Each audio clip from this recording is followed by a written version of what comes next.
El Evangelio de Juan, capítulo 8, versículos del 48 hasta el 59, hasta el final. Replicó la gente a Jesús: «Samaritano endemoniado, ¿no veníamos diciendo que estabas poseído por un demonio?» «No», dijo Jesús, «no tengo ningún demonio, pues yo honro a mi Padre, en cambio ustedes me deshonran a mí. Y aunque no tengo ninguna intención de glorificarme a mí mismo, Dios va a glorificarme y Él es el verdadero juez. Les digo la verdad, todo el que obedezca a mi enseñanza jamás morirá». «Ahora estamos convencidos de que estás poseído por un demonio», dijo la gente. «Hasta Abraham y los profetas murieron, pero tú dices, el que obedezca a mi enseñanza nunca morirá.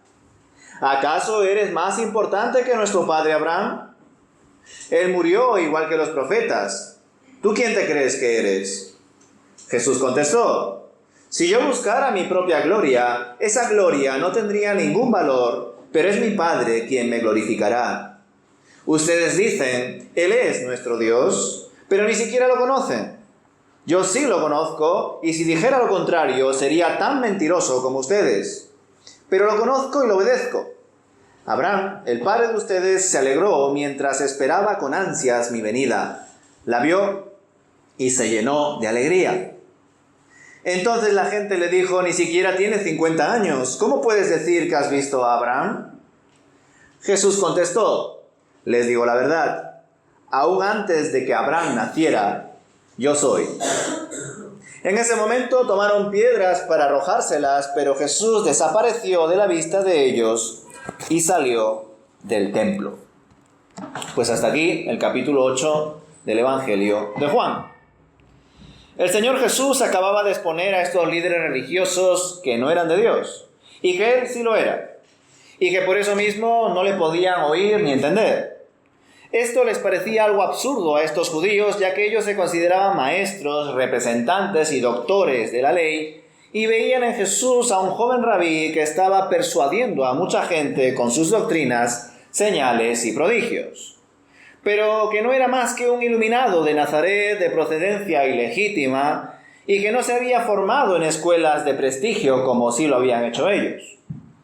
Por eso les parecía inadmisible que Jesús les hablase de esa manera. Pensaban que estaba fuera de sí, y como muestra de ello y con el fin de menospreciarle, insultarle y llamarle loco, le dijeron que era un samaritano endemoniado. Es decir, que era uno que venía de fuera y que encima tenía un espíritu maligno, y que por eso les hablaba de esa manera a ellos, que eran la élite espiritual y social. Como os mencioné el domingo pasado, estas palabras ya suponían la gota que colmaba el vaso, pues se estaban enfrentando ante el Hijo de Dios cuando ellos eran hijos del diablo. Se jactaban de ser descendientes de Abraham cuando tenían a uno delante más grande que Abraham. Y en sus corazones maquinaban falsos testimonios y estrategias para matarle cuando estaban ante la verdad y la vida. Y con todo estos decidieron encima acusarle de que estaba endemoniado, de que era un samaritano y que tenía demonio. Todo esto evidentemente mostraba que estos judíos estaban completamente equivocados y que no conocían de verdad a Dios, pues si lo hubiesen hecho, hubiesen reconocido en Cristo Jesús al Mesías, al enviado de Dios, al Hijo amado. El Señor les contestó en el versículo 49 que Él no tenía demonio, sino que buscaba honrar a su Padre, el cual, como sabemos en otros textos, también honraba a su Hijo, al Hijo, pero es que además el Padre lo había enviado para que sea honrado y reconocido entre los suyos. Y sin embargo, estos judíos deshonraron al Hijo, no lo reconocieron, hasta le llamaron samaritano, cuando él era un judío que había crecido en Nazaret y que había nacido en Belén. Ahora bien, qué importante es el matiz que les compartió Jesús a estos líderes, pues les dijo que Él no buscaba su gloria. Y nosotros a estas alturas de la narrativa del Evangelio según Juan, pues ya lo sabemos. El Hijo buscaba agradar a su Padre, glorificar a su Padre, ser obediente a su Padre en todo momento. Y como contraparte, estos judíos sí buscaban obtener honra de los demás y no de Dios, sino del gentío, de las masas, para continuar de esa manera en el poder. Digamos que Jesús en este sentido lo deja caer en el versículo 50, pues les dijo: hay quien la busca y juzga, haciendo referencia a la gloria, y claramente con esto estaba haciendo referencia a la gloria que buscaban estos líderes. Aunque en verdad se podría aplicar al corazón del ser humano en general, que busca sobresalir y de algún modo recibir honra de los demás, cuando en verdad toda la honra y toda la gloria solo se la merece nuestro Señor. Esto también lo podemos percibir en que los judíos que se encontraban discutiendo con Jesús en el templo no le respondieron ante estas palabras, pero sí ante las que podemos leer en el versículo 51, ya que consideraban que no tenía ningún sentido haber dicho eso. El Señor Jesús les dijo que si alguno guardaba su palabra, de ningún modo vería muerte eterna. Y esto refuerza la idea que tenían los líderes de él, acerca de que tenía un demonio, y así se lo dijeron de nuevo. ¿Y por qué? Porque ellos tenían en muy alta estima a los patriarcas del pueblo como Abraham, y también a los profetas, y todos ellos vieron la muerte. Así que, ¿cómo se atrevía este joven rabí, pensarían ellos, a afirmar que si alguno guardaba su palabra, de ningún modo vería muerte eterna? Tan importante se creía que de algún modo veía en su enseñanza, pues como una especie de salvedad, ¿no? Como que su propia enseñanza nos libraría de la propia muerte. ¿Acaso se pensaba que él iba a vivir por siempre cuando ninguno lo había hecho hasta ese momento, ni siquiera Abraham y los profetas? Desde luego, atendiendo con cierto detenimiento las palabras de estos líderes religiosos, podemos comprender cuáles son los problemas de base que tenían estos hombres. Primeramente, consideraban a personas como Abraham y otros siervos de Dios y profetas como personas tan santas, tan espirituales, tan cercanas a Dios, que ninguno debería compararse a ellos, porque después de Dios se encontrarían ellos en la escala de piedad imaginaria que tendrían en sus corazones. Y esto es un grave error. Ningún siervo de Dios merece gloria ni reconocimiento por sí mismo. Y todo hombre o mujer que sea consciente de quién es el Señor, será consciente también de lo pecador que es y de la inmensa necesidad que tiene de su amor y perdón en cada momento de su vida. Y esta observación es importante de remarcar hoy en día también para nosotros, hermanos. Pues por más bendecido que te hayas sentido por un pastor, por un predicador, por un hermano en la fe, ya sea en la iglesia local o a través de libros o contenidos digitales, ningún ser humano debe ser venerado por otro, y mucho menos generar una relación de dependencia hacia él, como si esa persona usada por Dios, que eso yo no lo puedo negar, fuese una especie de intermediario entre Dios y tú, porque eso no es bíblico.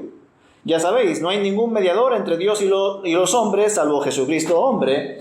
Así que por más que apreciemos a un pastor o a un hermano o familiar que nos haya ayudado en nuestra vida, o a un predicador o escritor relativamente famoso, no tengamos a nadie en alta estima salvo a Cristo. Pues solo Él se merece toda la honra y toda la gloria, nadie más. Continuando, hermanos, con el análisis de la respuesta de estos judíos a Jesús, vemos que otro error de base que tenían estos líderes era confundir la muerte física con la muerte espiritual. El Señor, cuando les dijo que si alguno guardaba su palabra, de ningún modo vería muerte eterna, no estaba dando a entender que si alguno ponía en práctica su palabra, nunca moriría, sino que estaba haciendo referencia a la muerte espiritual. Es más, desde la concepción de estos líderes tampoco tendría sentido la interpretación que hicieron, pues si no tenían una distinción entre la muerte física y la muerte espiritual, y solo pensaban en la muerte como una sola cosa, que el Señor les haya dicho muerte eterna sería redundante, ya que para ellos morir era dejar de existir en el mundo, dejar de estar con los demás. Y por todo esto vemos que tampoco comprendían cuál era el verdadero problema de Israel. El problema de Israel no era Roma, ni tampoco que Israel estaba lejos de todo el poder y toda la gloria que había obtenido con el reinado de Salomón, por ejemplo, sino que el problema de Israel y de todo ser humano es el pecado, el mundo, el maligno. Y a eso vino el Señor, a vencer al pecado, al mundo y al maligno. Pero claro, esto los judíos no lo entendían. Y aún hoy algunas personas, posiblemente creyentes, eso no lo puedo juzgar, tampoco lo han entendido y viven con esa confusión. Piensan que el enemigo de turno es el político de turno, o la situación que le está pasando, o algunas cosas relacionadas con, política y conspiración y a saber. Y no, hermanos, nuestro enemigo va mucho más allá. Nuestra guerra no es contra carne ni sangre. Nuestro Señor y Padre no se ha comprometido, hermanos, a salvarnos de la muerte física. Al contrario, ha permitido que este tipo de muerte forme parte de esta vida. Y claro que la muerte en sí, al igual que todo lo que conlleva a ella, la enfermedad, los accidentes, la vejez, son consecuencia del pecado que nos hace sufrir, y el propio Señor se compadece con nosotros y nos acompaña durante ese sufrimiento. Él mismo lo sufrió en sus carnes y también con sus allegados. Recordad, Cristo lloró al ver a su amigo en el sepulcro, aún sabiendo que lo iba a resucitar como señal para que muchos creyesen. Y eso no le impidió que sintiese pesar por el fallecimiento de su compañero Lázaro. Y qué bueno que tengamos ese gran testimonio en el Evangelio, pues de algún modo el Señor validó nuestras emociones, nos dio legitimidad al hecho de que estemos apesadumbrados, tristes, pasando por un periodo de luto, debido a la muerte de un ser querido, aun cuando tenemos la confianza en la vida eterna por la fe, aun cuando esa persona que ha fallecido ha dado testimonio claro de ser hijo de Dios. Aún así, evidentemente, su pérdida nos afecta, nos abate. Y como digo, hermanos, el Señor no se ha comprometido a salvarnos de la muerte física, pero sí de la muerte espiritual. Y esto no quita que en ciertos momentos, en ciertos casos, nuestro Dios obre, haga el milagro, nos sane, nos libre e incluso nos haga volver de la muerte. Pues evidentemente el Señor lo ha hecho en varias ocasiones y lo podrá hacer en otras más, al menos yo así lo creo. Sin embargo, cuando el Señor hace el milagro, no lo hace meramente para darnos más tiempo, para satisfacernos personalmente y cosas de ese estilo. Es más, una de las cosas que más aprendemos una y otra vez en los evangelios es que cuando el Señor obra, cuando Él hace el milagro, hace la señal, es para que más personas crean en Él por medio de esa obra. Es para que más personas le conozcan y le den gloria. Para eso el Señor interviene y realiza un milagro. Por tanto, conforme vamos adquiriendo madurez en la fe, vamos comprendiendo lo siguiente. Señor, estoy enfermo, estoy mayor, estoy pasando por una mala situación. Si es tu voluntad, líbrame de todo este mal, sáname, restáurame, dame fuerzas. Pero si ha llegado mi hora, si ya he terminado el propósito que tú tenías para mí en esta vida, llévame a tu santa presencia. Consuela a mi familia y a las personas que me conocen y me aprecian, y continúa usándonos, Señor, para tu reino y tu justicia, para tu iglesia y el cumplimiento de tu plan perfecto. Son palabras difíciles de pronunciar, ¿verdad? Sobre todo cuando estamos en una situación dura. Pero lo importante es creer que Dios nos acompaña en todo momento, aun cuando nos alejamos de Él, aun cuando nos enfadamos con Él y no lo entendemos. Al final de todo, debemos clamar: Señor, hágase tu voluntad y no la nuestra. En ti confiamos, en tus manos encomendamos nuestra vida, nuestro espíritu, todo. Y si el Señor, hermanos, nos salva en algún momento de un accidente, nos libra de una enfermedad, nos saca de una situación difícil, gloria a Dios. Claro que sí. Pero recordad, lo más importante es guardar nuestra alma. Lo fundamental es estar en comunión con Dios, conocerle y amarle. Pues si alguna vez un ciego vio, un cojo caminó, un sordo oyó, un enfermo de algo sanó, o hasta incluso uno que estuvo muerto volvió a resucitar, como sabéis, todas esas personas, tarde o temprano, volverán a enfermar, volverán a tener algún accidente y, en definitiva, morirán. Y claro, ¿qué diremos? ¿Dios fue fiel en un momento y luego dejó de serlo? O peor aún, como algunos dicen, quizá oramos con fe en la otra situación de enfermedad y en esta otra situación no oramos como es debido y por eso el hermano o la hermana enfermó gravemente o tuvo un accidente y falleció. ¿Diremos eso? De ninguna manera. Ya sea que vivamos o muramos, del Señor somos. Ya sea que nos levantemos un nuevo día por la gracia de Dios o que nuestros ojos en este mundo no se vuelvan a abrir, el nombre del Señor es bendito. Él da, Él quita, y su nombre sigue siendo santificado. Así que, hermanos, estos judíos no sabían lo que decían, no tenían conciencia de pecado, no entendían la gravedad del problema de la muerte espiritual o de la muerte eterna, o como podemos leer en Apocalipsis, la muerte segunda, y por ello juzgaban neciamente y hablaban sin ningún sentido. Abraham, los profetas y todos los siervos e hijos de Dios de la Biblia han muerto físicamente porque esa es la consecuencia de la caída del pecado. Así lo ha permitido el Señor. Pero lo que no ha permitido es que aquellos que crean en su Hijo mueran eternamente y no puedan estar por siempre en la presencia de su Creador, Señor y Salvador. Pues eso sería un castigo inimaginable para nosotros, que por supuesto todos en otro tiempo merecíamos, pero que nuestro Dios así no lo ha querido para nosotros. Todo lo contrario, nos regala su presencia, su eternidad, la vida eterna. Ciertamente estos líderes religiosos que no tenían discernimiento espiritual estaban juzgando según lo que tenían en su propio corazón. Y como dice un dicho muy conocido, el ladrón juzga por su condición.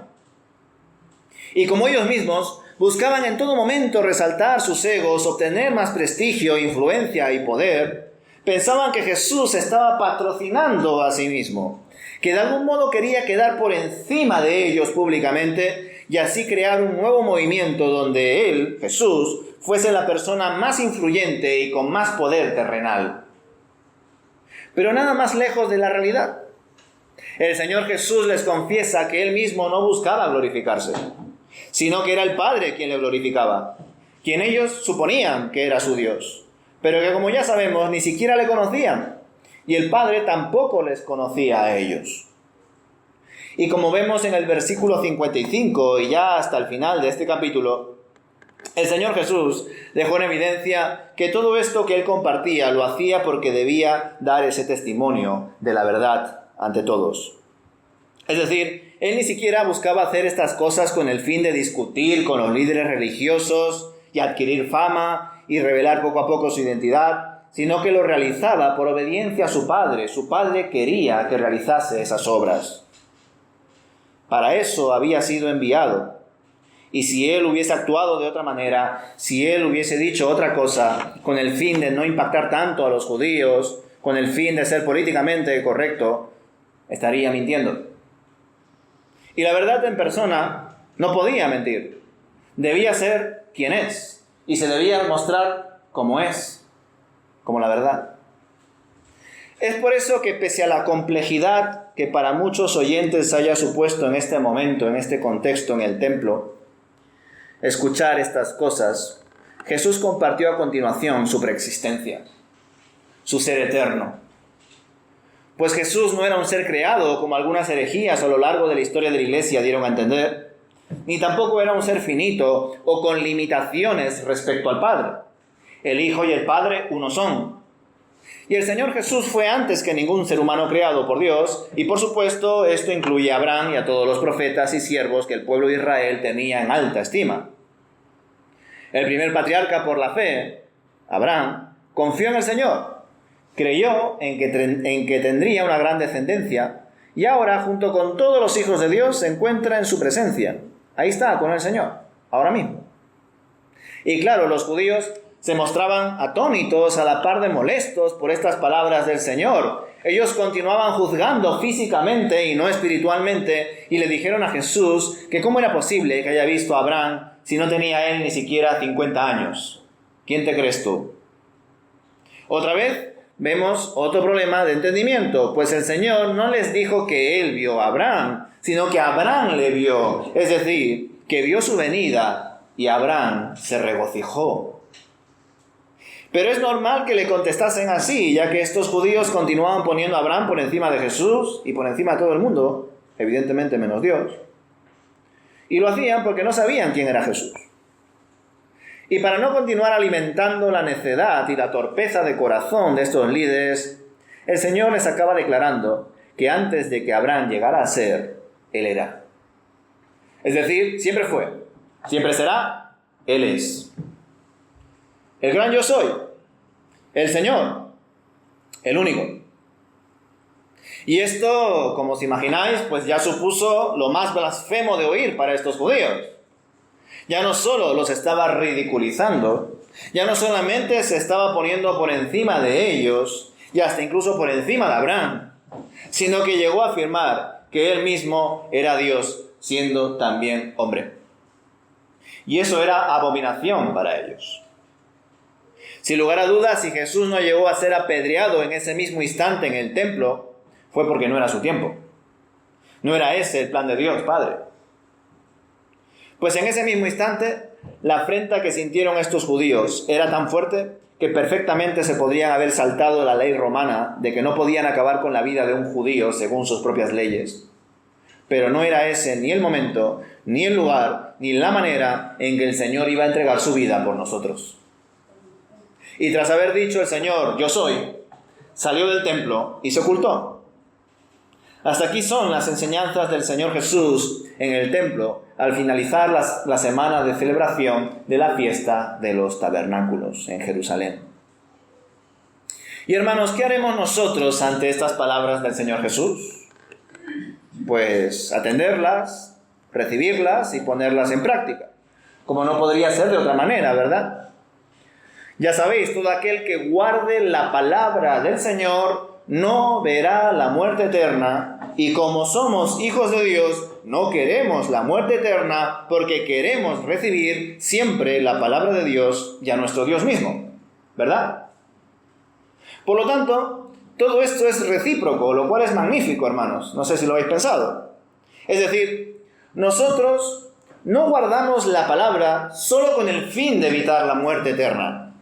Pues, ¿para qué sobrevivir sin más, sin ningún propósito ni razón de ser, y en este caso de forma eterna? ¿Para qué?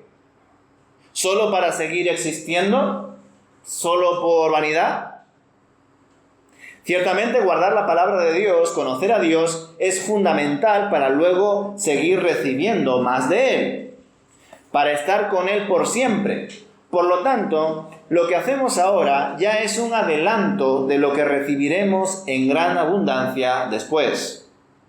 Y si lo que queremos no es a Dios, lógicamente no será a Dios y a su palabra lo que buscaremos con mayor deseo en esta vida, sino que lo tendremos en un segundo plano.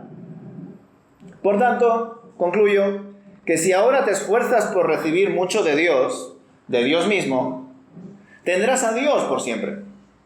Y sin embargo, si en esta vida conocer a Dios no está dentro de tus prioridades y no ocupa gran parte de tu agenda, tampoco tendrás la vida eterna con Él. Con la diferencia de que en aquel tiempo te darás cuenta de que es a Él quien necesitas, nada más ni a nadie más. Así que, ¿qué haremos? ¿Organizar nuestra vida a nuestra manera como estos judíos que discutían con Jesús? Y si hay suerte, construir nuestro propio entorno de control y poder, donde la gente nos venera, depende de nosotros, nos adora. ¿Vamos a esforzarnos por hacer nuestro mundo a nuestra manera? ¿O más bien nos esforzaremos por, pese a estar en el mundo, no ser como el mundo y vivir para Cristo y conocer a Cristo? Y en consecuencia, eso recibiremos por la eternidad. Por eso digo que es recíproco. No es la vida eterna como un fin. Yo quiero sobrevivir, quiero ser inmortal, no quiero dejar de ser, me da miedo la muerte. No son esos sentimientos egoístas, aunque por otro lado, comprensibles, ¿verdad? ¿Quién no tiene miedo a la muerte o ha tenido miedo a la muerte? Sobre todo pensando en la muerte como dejar de ser. Sin embargo, cuando entendemos que hay una vida después de la muerte, pero que en algunos casos es una vida para bendición y en otros casos es una vida para condenación, y que esa vida de bendición es estar con Dios por la eternidad, ¿cómo no esforzarnos por experimentar ese conocimiento de Dios ya, ahora? ¿Para qué dejarlo para después? Si es lo que vas a hacer con mayor profundidad, cara a cara con Dios, ¿para qué dejarlo para después? Algunos dirán, bueno, es que ya haré eso más adelante. como la perspectiva que tienen algunas personas, en su mayoría por la visión pues católico-romana, ya cuando sea mayor, ya cuando me jubile, ya si eso, voy al sacerdote, al cura, me confieso y paso en el tiempo de descuento. Medio chamuscado, pero paso al cielo. Ya no voy al infierno. Una persona que piensa así, evidentemente no ha entendido nada. No ha entendido que esto no consiste en supervivencia, en sobrevivir, en mantenerse en el tiempo. Todo eso es absurdo, es vanidad. Sin Dios no hay nada. No hay sentido, no hay propósito. Y si hemos entendido que en Él hay vida y que Él mismo es vida, ¿cómo no vivir llenos de Él? ¿Cómo no buscar más de Él? ¿Cómo no aplicar todo lo que Él nos enseña? Si no, lo que estamos haciendo es un cuento. Es el ridículo. Estamos diciendo una cosa, pero luego nos comportamos de otra manera. Así que, si entendemos que en Cristo Jesús, por la fe, tenemos vida eterna, y que la vida eterna consiste en conocerle, y que esa vida ya ha comenzado desde ahora porque hemos nacido de nuevo, pues hermanos, comencemos esa nueva vida, que consiste en conocerle, y en darle a conocer a otros, con nuestra vida y con su palabra, que tiene poder para salvación. Esa es la vida del creyente. Así que hermanos, ¿cómo no confiar en Dios? ¿Cómo no esforzarnos por conocerle? Por hacer su voluntad, por entender sus tiempos y darle gloria a Él y solo a Él. Cada uno cosechará conforme haya sembrado. Y si por casualidad quizá estás descuidando la siembra, no te preocupes. Hoy es el día de salvación, siempre. Cada día que por la gracia de Dios nos podemos levantar de la cama, abrir los ojos y tener un nuevo día, ese día es el día de la salvación. Por supuesto, considera lo que has hecho otros días, pero entiende que hoy todavía hay tiempo, mañana no sabemos, pero hoy sí. Y hoy tenemos tiempo todavía para sembrar, aún con lágrimas, aún con sufrimiento, aún sabiendo que a nosotros mismos nos cuesta. Porque a los propios siervos del Señor les costó mucho. Pero aún así, sembraron. Entre lágrimas. Y ya sabéis cómo van a cosechar. Con gozo. Con plenitud. Con gratitud. Así que hermanos, que el Señor nos guíe a sembrar como es debido. Y que su cosecha, la cosecha que el Señor pueda hacer también a través de nosotros, sea abundante. Que el Señor os bendiga, hermanos. Amén.